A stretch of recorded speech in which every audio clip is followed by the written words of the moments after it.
Good morning, students. We are reading the poem or famous Elegy written in a country churchyard by Thomas Gray. It is a very famous elegy all over the world, which is written by Thomas Gray.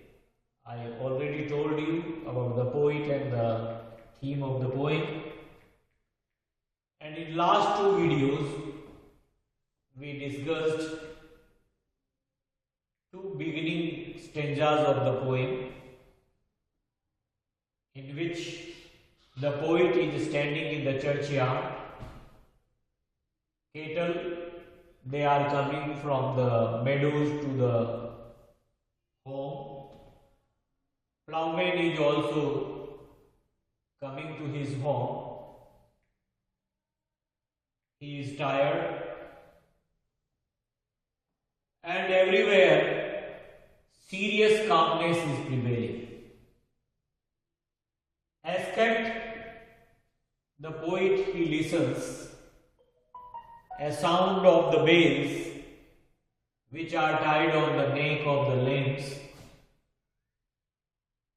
and droning of the beetle.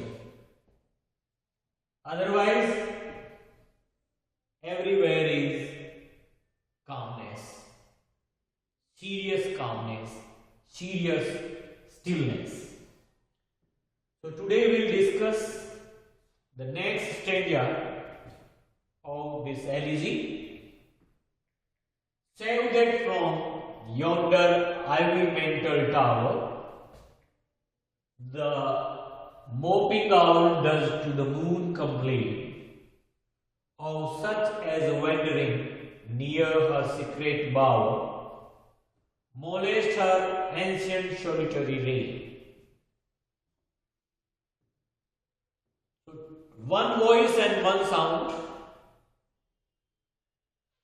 One voice that is created by the bells which are tied on the neck of the lambs of the sheep, and droning of the beetle, it is heard.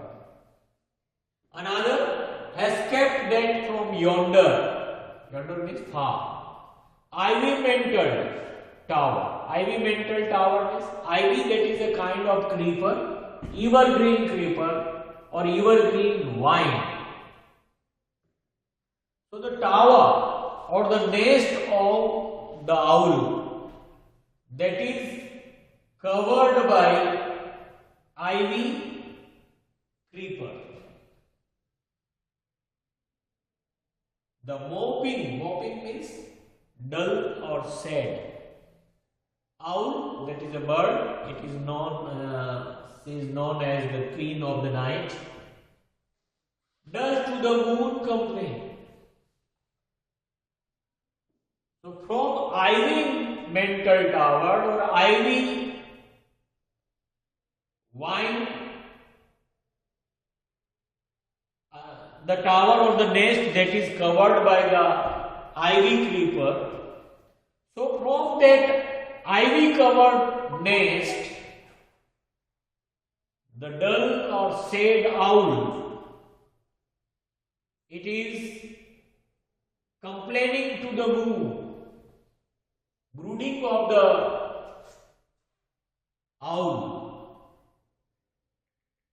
it is being heard. So one voice, that is the droning of the beetle, tinklings of the bells, and another voice that is complaining of the owl to the moon from the ivy covered tower, ivy covered nest, that is also being heard. Of such as wandering near her secret bower,